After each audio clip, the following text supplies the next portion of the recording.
एक ऐसे दिग्गज डॉक्टर जिन्होंने भारत के अलग अलग अस्पतालों में, बड़े बड़े अस्पतालों में अपनी सेवाएं दी। एक ऐसे कैंसर रोग विशेषज्ञ से मैं आपकी मुलाकात कराने जा रहा हूं, जिन्होंने हजारों लोगों की जिंदगी में खुशियों को फिर से दोबारा लौटाया है। नवीन संचेती सर से मैं आपकी मुलाकात कराने जा रहा हूं। और जब इनसे मैंने डिटेल में बात किया तो हैरान करने वाले तथ्य सामने आए। आपने अब तक कितने ऑपरेशन अपने हाथ से किए हैं जो कैंसर की सर्जरीज रही हैं? मे बी अराउंड 10,000 से ज़्यादा केसेस को मैं ऑपरेट कर चुका हूँ लास्ट 15 सालों के अंदर। तो सर लगभग पूरे इंडिया में आपकी नॉलेज के अकॉर्डिंग पेशेंट कितने होंगे? हर साल ये इंसिडेंस बढ़ता जा रहा है। लास्ट ईयर का जो डाटा है उसके हिसाब से 16 से 18 लाख लोग ऐसे हैं जिनको ये डायग्नोज किया जाता है। इस नंबर से काफ़ी सारे लोग ज़्यादा वो हैं जिनको पता ही नहीं होता कि उनको कैंसर होता है और उनकी डेथ हो जाती है। अगर अर्ली डायग्नोज हो जाए, पहले पता चल जाए, तो ये बीमारी को आराम से ठीक किया जा सकता है। कैंसर लाइलाज बीमारी नहीं है जिसका कोई इलाज ही नहीं, इलाज किया जा सकता है। लेकिन लोग आते कहाँ हैं? स्टार्टिंग के अंदर सिम्टम कैसे हो सकते हैं? माउथ कैंसर है, क्या सिम्टम होता है? छाला बन जाता है, वो छाला ठीक नहीं हो रहा, तो आप 10-15 दिन अगर आपने दवाई ली, किसी डेंटल सर्जन या किसी सर्जन को दिखाया और वो ठीक नहीं हो रहा, तो आपके मन में एक डाउट होना चाहिए कि कहीं ये कैंसर तो नहीं। कुछ भी अपने शरीर में कुछ बदलाव होते हैं तो हमें अपने डॉक्टर को दिखाना चाहिए। हिंदुस्तान के तमाम देशवासियों को ऋषिकेश पाठक का प्यार भरा नमस्कार। निरंतर कुछ ना कुछ बेहतरीन आपके लिए लेकर आता हूं, और आज बेहतरीन से भी ऊपर कुछ होता हो वो आपके लिए लेकर आया, क्योंकि हिंदुस्तान निरंतर बहुत बड़े बड़े चैलेंजेस से जूझता हुआ जा रहा है। जैसा कि आप सभी जानते हैं, करोड़ों लोग गंभीर गंभीर बीमारियों से जूझ रहे हैं, और करोड़ों लोग ऐसे हैं जिन्हें पता ही नहीं है कि मुझे कोई बीमारी है, क्योंकि उन्होंने इग्नोर कर रखा है। मैं अभी मौजूद हूं भारत के एक बहुत बड़े अस्पताल में से एक, सर्वोदय हॉस्पिटल फरीदाबाद, और यहां एक ऐसे दिग्गज से मेरी मुलाकात हुई है। एक ऐसे शख्सियत जो मानवता के लिए बहुत बड़े लेवल पे कार्य कर रहे हैं। एक ऐसे दिग्गज डॉक्टर जिनके शब्द और शब्दावली से पेशेंट के अंदर हौसला आता है, मरीजों के अंदर जीने की एक उम्मीद की किरण जग जाती है। और जब इनसे मैंने डिटेल में बात किया तो हैरान करने वाले तथ्य सामने आए कि दुनिया की कोई भी बीमारी ठीक हो सकती है।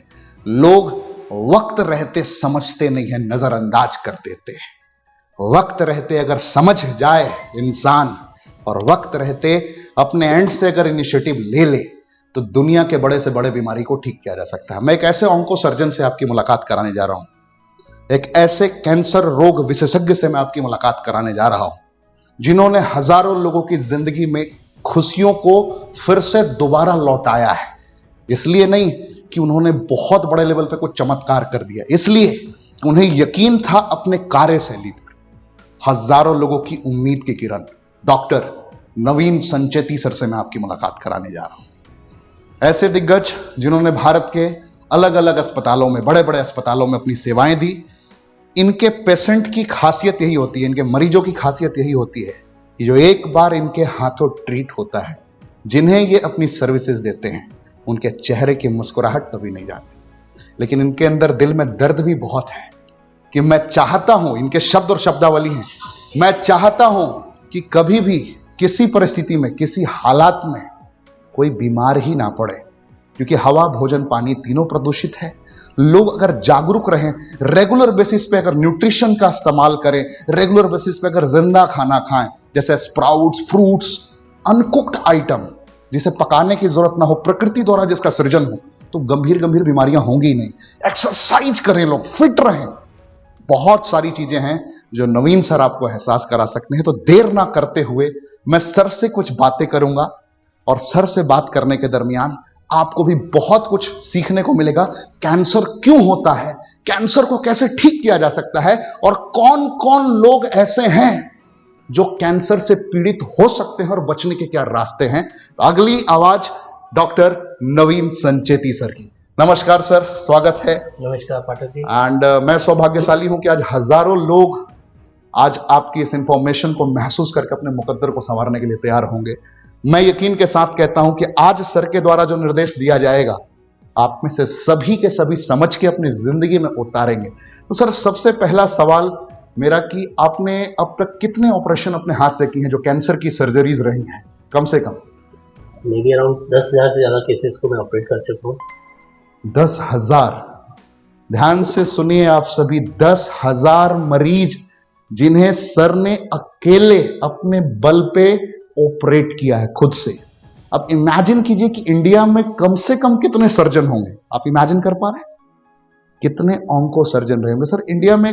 अगर एवरेज देखा जाए, अगर भारत के बड़े बड़े अस्पताल, अप्रोक्सीमेट ही आइडिया मिल सकता है कितने बड़े दिग्गज होंगे पूरे इंडिया में? हमारे पास में करीब 2000 से ज्यादा ऑन्को सर्जन हैं इंडिया में 2000 से ज्यादा। और 2000 ऑन्को सर्जन में से अगर 1000 लोगों ने भी 10,000 सर्जरी की होगी तो इमेजिन किया जा सकता है कितना बड़ा आंकड़ा है।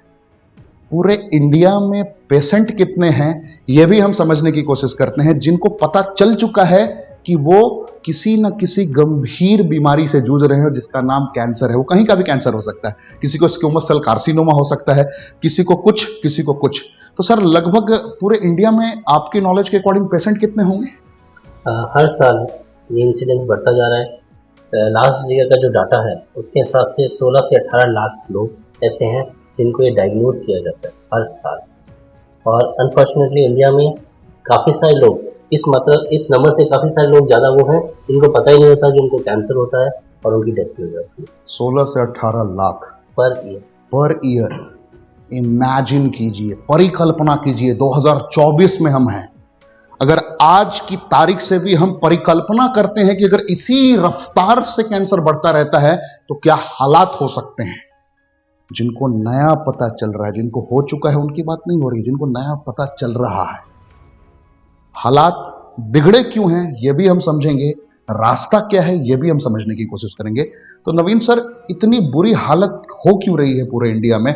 मैंने सुना है, क्योंकि मैं तो डॉक्टर हूं नहीं कि मैं बता सकता हूं, लोग कहते हैं कि सिगरेट पीने वाले, क्योंकि बड़े बड़ी एमएनसीज में, बड़े बड़े कंपनीज में, बड़े बड़े कॉर्पोरेट में एक ट्रेंड है कि जब थोड़ा सा स्ट्रेस हो जाए ना, थोड़ा सा पी लेते हैं यार, टेंशन खत्म कर देते हैं। तो ये जो पीने की आदत है, जो वीकेंड्स में पार्टीज होती हैं, थोड़ा भी मौका मिला, खुशी है तो खुशी में चीयर्स, ये वाली जो हालत होती है सर, तो ये कितना रिस्पॉन्सिबल है कैंसर के लिए? कौन कौन सा कैंसर हो सकता है अगर कोई रेगुलर बेसिस पे इसे कंज्यूम करता है? आज की डेट में अगर मेरे पास 100 पेशेंट्स आते हैं एक हफ्ते के अंदर, उसमें 50% पेशेंट्स ऐसे हैं जो या तो तंबाकू, सिगरेट, बीड़ी या खैनी, इस तरह का कोई ना कोई चीज़ का सेवन करते हैं। अगर आप इन सब के साथ में अल्कोहल भी लेते हैं तो एक और एक 11 होगा। इसके कारण इंडिया के अंदर, India is known as the tobacco capital, mouth cancer सबसे ज़्यादा यहाँ होता है। और अनफॉर्चुनेटली ज़्यादा से ज़्यादा पेशेंट्स, मतलब 60% and above patients advance stage में आते हैं कैंसर की। मतलब उनको पता ही नहीं है कि मुझे हो चुका है और वो पहुंचते हैं तब तक स्टेज 3 या स्टेज 4 में। ऐसी स्थिति है। जैसा कि आप लोगों ने सुना, महसूस किया, खैनी, यूपी, बिहार, झारखंड, बंगाल, खैनी रगड़ा मुंह में डाला, क्या है? बुद्धिवर्धक चूर्ण है। बहुत सारे लोगों का मानना ही है। ये खैनी कितना खतरनाक है, ये स्ट्रेस रिलीज करने के लिए जो सिगरेट पीने की आदत है कितना खतरनाक है, आप इमेजिन कर सकते हैं, परिकल्पना कर सकते हैं। अभी मैं अस्पताल में ही हूं एंड आप महसूस कीजिए, मैं थोड़ा सा चल के आपको फील कराता हूं और आपसे बातें कर रहा हूं, क्योंकि सर मेरे साथ मौजूद हैं और आज ये जागरूकता के लिए सर ने अपना बहुमूल्य वक्त निकाला। डेली बेसिस पे कहीं ना कहीं इनकी एक सर्जरी होती है, डेली बेसिस पे। उसके बाद इन्होंने पूरे हिंदुस्तान के लिए वक्त निकाला है। कश्मीर से लेकर कन्याकुमारी तक लोग मेरी आवाज सुन रहे हैं। मैं आप लोगों के लिए ये एहसास कराना चाहता हूं, हालात आप महसूस कर सकते हैं, एहसास कर सकते हैं। मैं चाहता हूं कि सर का ये थोड़ा केबिन दिखाया जाए। डॉक्टर नवीन संचेती सर यहीं बैठते हैं एंड खैनी कितना खतरनाक हो सकता है आपने महसूस किया, सिगरेट कितना खतरनाक हो सकता है।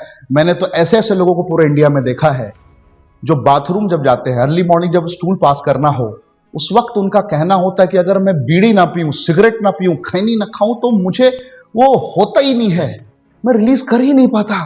आप समझ पा रहे हैं किस लेवल की मानसिकता हो चुकी है? उनको लगता है मुझे तो कुछ होगा ही नहीं। अरे भाई साहब, यही शरीर है, यही शरीर है जिस शरीर से लोग चैलेंजेस का सामना कर रहे हैं। यही खान पान है जो उन्होंने भी खाया था और उन्हें भी लगता था कि मैं स्वस्थ रहूंगा। अगर वो इन चैलेंजेस का सामना कर सकते हैं तो आप क्यों नहीं कर सकते हैं? जरूरत है सतर्कता की, अलर्ट रहने की। आपने अगर आज तक वीडियो नहीं देखा था ये तो बात अलग है, लेकिन आज अगर आपने ये वीडियो देख लिया है तो क्या करने की जरूरत है? और कहां से अपनी जिंदगी को बचाने की जरूरत है, क्या बचाव किया जा सकता है। और अगर ऐसे कुछ सिम्टम्स दिख रहे हैं, क्या होते हैं, सर ने क्या बोला, एडवांस स्टेज में लोग आते हैं, थर्ड स्टेज, फोर्थ स्टेज। अगर अर्ली डायग्नोज हो जाए, पहले पता चल जाए, तो यह बीमारी को आराम से ठीक किया जा सकता है, ठीक किया जा सकता है, क्योर किया जा सकता है। यह लाइन में बोल रहा हूं, क्योर। कैंसर लाइलाज बीमारी नहीं है जिसका कोई इलाज ही नहीं, इलाज किया जा सकता है। लेकिन लोग आते कहां हैं, कैसे इसका ऑप्शन है, कैसे इससे बचा जा सकता है, इसके लिए क्या बचाव किया जा सकता है, और अगर हो गया है तो कैसे आप क्या कर सकते हैं, सर कुछ बताएंगे इसके बारे में। सबसे पहले जैसे किसी को भी कोई सिम्टम होता है, स्टार्टिंग के अंदर सिम्टम कैसे हो सकते हैं। जब इंडिया में मोस्ट कॉमन माउथ कैंसर है, क्या सिम्टम होता है, एक छाला बन जाता है, वो छाला ठीक नहीं हो रहा, तो आप 10-15 दिन अगर आपने दवाई ली, किसी डेंटल सर्जन या किसी सर्जन को दिखाया और वो ठीक नहीं हो रहा, तो आपके मन में एक डाउट होना चाहिए कि कहीं ये कैंसर तो नहीं। कई बार खाना निगलने में दिक्कत होती है, आवाज़ चेंज हो जाती है, गले में गांठें हो जाती है, इस तरह के कोई भी सटल से साइन सिम्टम्स होते हैं, कुछ भी अपने शरीर में कुछ बदलाव होते हैं, तो हमें अपने डॉक्टर को दिखाना चाहिए। कई बार नाक से खून आने लग जाता है, खांसी के अंदर, बलगम के अंदर खून आने लग जाता है, पेशाब करते वक्त खून आता है, या स्टूल पास करते वक्त, लैट्रिन करते वक्त खून आता है, तो कहीं से भी अगर ब्लीडिंग हो रही है तो हमें ये देखना चाहिए कहीं कोई बीमारी तो नहीं है। ऐसे ही लेडीज़ के अंदर, ब्रेस्ट के अंदर डिजीज़ बहुत कॉमन है, ब्रेस्ट कैंसर। तो ब्रेस्ट कैंसर में एक होता है कि एक छाती के अंदर गांठ हो रखी है, स्टार्टिंग में उसमें कभी दर्द नहीं होता, जब दर्द होने लगता है तब तक तो वो काफ़ी बड़ी हो जाती है। छाती में कोई भी गांठ हो, निपल से कोई भी तरह का अगर ब्लड कलर्ड डिस्चार्ज आ रहा है, बगल में कोई गांठ हो, ब्रेस्ट की जो स्किन है उसमें कोई चेंजेस आ रहे हैं, तो इस तरह की कुछ सटल से कुछ चेंजेस आए तो आपको अपने डॉक्टर को दिखाना चाहिए और ये रूल आउट कराना चाहिए कहीं ये बीमारी कैंसर तो नहीं है। आप लोगों ने देखा, महसूस किया। मैं आपको सर के समक्ष ही एक बात कहना चाहूंगा, अगर आप आज भी, अभी भी पौराणिक प्राकृतिक तत्वों का सेवन करना प्रारंभ करते हैं, पौराणिक तत्वों की मैं बात कर रहा हूं, पौराणिक तत्व क्या, जिसका सृजन प्रकृति ने किया है। दुनिया के हर डॉक्टर एक लाइन कहते हैं कि आपको खान पान पे ध्यान देना है, खाने पीने की विशेष रख रखाव करनी है आपको। हर एक अस्पताल में इसके लिए प्रॉपर डाइटिशियन है जो आपको बताते हैं क्या खाना है और क्या नहीं खाना है। लेकिन वहां पे अनकुक्ड आइटम की प्राथमिकता क्या हो सकती है आपकी जिंदगी में, एक्सरसाइज की प्राथमिकता क्या हो सकती है, समझ पा रहे हैं। जिंदा खाना, फ्रूट्स जिंदा खाना, स्प्राउट्स जिंदा खाना, सलाद, जो भी आप खाते हैं खान पान में, अगर इसमें आप मैक्स टू मैक्स, ज्यादा से ज्यादा अगर इस आइटम का प्रयोग करते हैं, इन प्राकृतिक तत्वों का इस्तेमाल करते हैं, तो कितने हद तक आप प्रोटेक्ट हो सकते हैं इन बीमारियों से। सर थोड़ा सा आपको गाइड करेंगे सर, प्लीज। मैं जब से कोविड आया ना, तब से हमारी फिजिकल इनएक्टिविटी काफ़ी ज़्यादा हो गई है।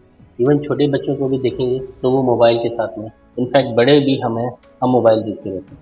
सो जो फिजिकल एक्टिविटी, पाठक जी ने जैसा कहा, physical activity, exercise, one of the most important thing.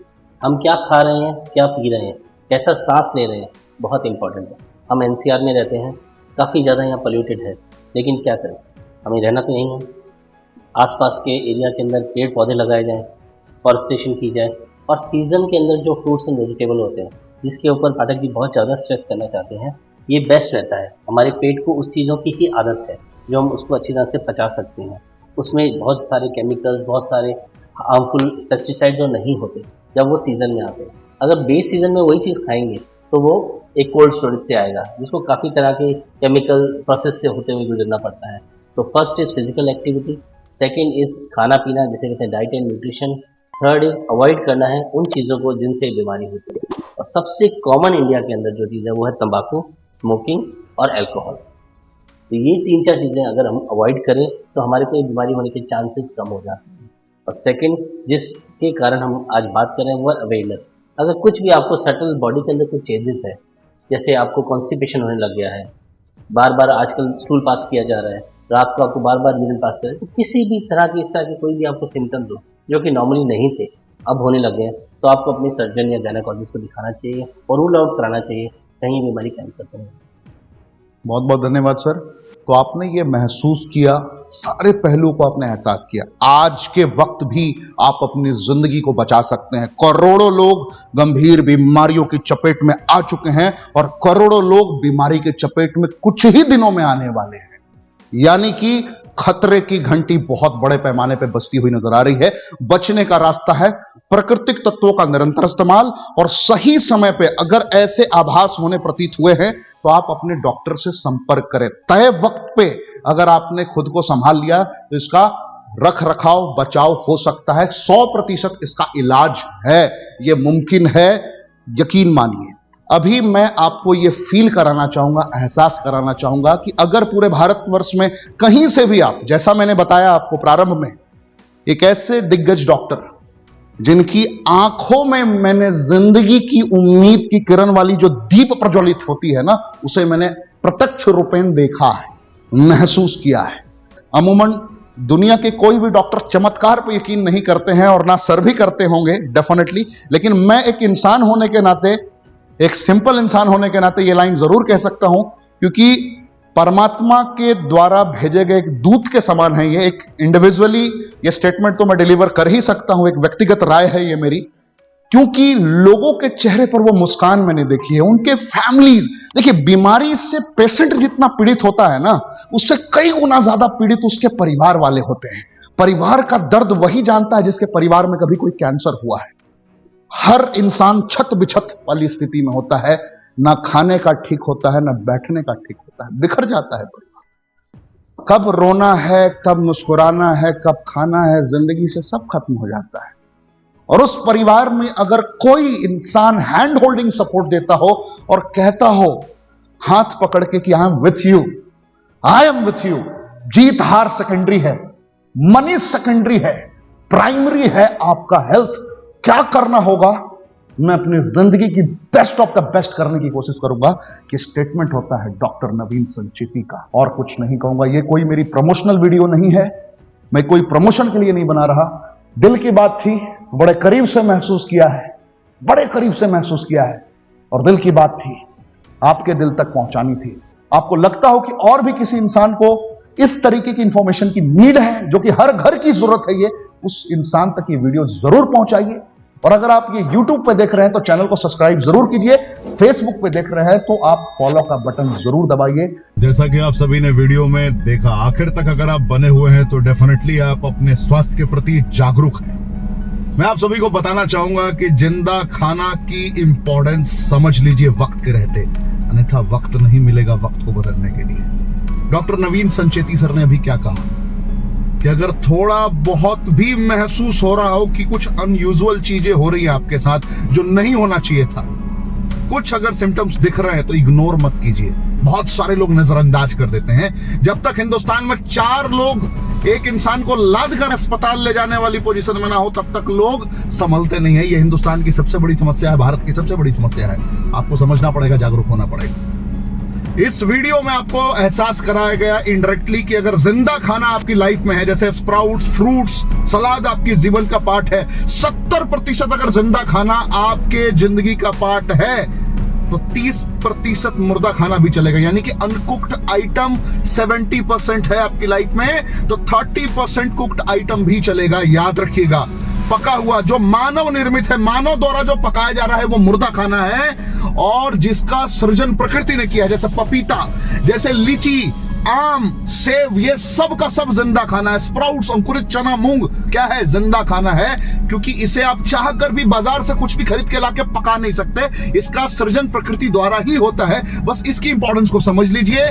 बहुत ही बेहतर अंदाज में आप जिंदगी को सार्थक बना पाएंगे और हजारों लोगों को आप निरोग बना पाएंगे। अगर ये वीडियो थोड़ी भी समझ में आई हो तो आप उन लोगों तक साझा जरूर करें जो अपने आप को बेहतर करना चाहते हो। एंड सेकेंड पॉइंट, आदरणीय नवीन संचेती सर सदैव आपकी सेवा में हैं, ये ध्यान रखिएगा। आपको अगर कोई भी सिम्टम्स महसूस हो रहा हो, कोई भी तकलीफ महसूस हो रही हो, तो मैं एक डिस्क्रिप्शन में नंबर आपके लिए छोड़ रहा हूं, उस नंबर पे अपनी समस्या बताएं। मुमकिन है कि डॉक्टर नवीन संचेती सर आपको मुफ्त में, फ्री ऑफ कॉस्ट सजेशन देंगे, सलाह देंगे। और मैं ये आपको यकीन के साथ कह रहा हूं कि साथ में डॉक्टर सुब्रतो दत्ता सर का भी आशीर्वाद सदैव आपके साथ बरकरार रहेगा। सुब्रतो जी वो महामानव हैं जो दुनिया में लोगों की मदद करने के लिए सदैव खड़े रहते हैं। And doctor Naveen Sancheti sir का कहना ही क्या, आज तक हजारों केसेस इन्होंने सॉल्व किए हैं, लेकिन आज तक एक भी ऐसा केस मुझे नहीं दिखा व्यक्तिगत तौर पे जहां पे इनको असफलता मिली हो। निरंतर मानवता की सेवा के लिए इन्होंने अपना जीवन निछावर कर रखा है। ऐसे देवदूत से आप भी सलाह जरूर लेना चाहेंगे। मैं जानता हूं आपके इर्द गिर्द बहुत सारे लोग चिंतित हैं, इसलिए एक भी इंसान को इस वीडियो से अगर फर्क पड़ता हो, एक भी इंसान की जिंदगी में मदद हो सकती है, तो उस तक ये वीडियो जरूर पहुंचाइए, घर घर तक पहुंचाइए। और इस चैनल पे पहली बार आए हैं तो चैनल को सब्सक्राइब करिए, बेल आइकन क्लिक करिए एंड एक एक लोगों तक पहुंचा दीजिए, क्योंकि आज हर घर में समस्या है। क्योंकि हवा, भोजन, पानी तीनों प्रदूषित है, बचने के रास्ते बहुत कम बचे हुए हैं। 12,84,00,000 से ज्यादा लोग डायबिटीज टाइप 2 के पेशेंट हैं, कहीं थायराइड के पेशेंट हैं, कहीं अर्थराइटिस के पेशेंट हैं, कहीं अस्थमा के पेशेंट हैं, कहीं माइग्रेन के पेशेंट हैं। ना जाने कितने पेशेंट भरे पड़े हैं। जिंदा खाना की इंपॉर्टेंस समझाइए, और अगर गलती से फंस गए हैं तो नवीन सर को याद कीजिए, फ्री ऑफ कॉस्ट सजेशन आपको मिलेगा, मैं ये विश्वास के साथ कहता हूं। तो आज की इस वीडियो में, इस ट्रेनिंग में बस इतना ही। मिलेंगे फिर कल रात 9 बजे, रोजाना रात 9 बजे कुछ ना कुछ बेहतरीन वैल्यूबल आपके लिए लेकर आता हूं। भारत का एकमात्र ऐसा यूट्यूब चैनल जहां मैं फ्री ऑफ कॉस्ट आपको लगातार प्रशिक्षित करूंगा। 67 स्पेशल फार्मूलाज में आपके लिए लेकर आ रहा हूं, जो आपके मुकद्दर को कंप्लीटली चेंज कर देगा। ऐसे ही बने रहिए, जमे रहिए, डटे रहिए, सीखते रहिए। और सब्सक्राइब कर भी दिया है, बेल आइकन नहीं क्लिक किया है आपने, तो नोटिफिकेशन कल का नहीं मिलेगा, ध्यान रखिए। थैंक यू, जय हिंद।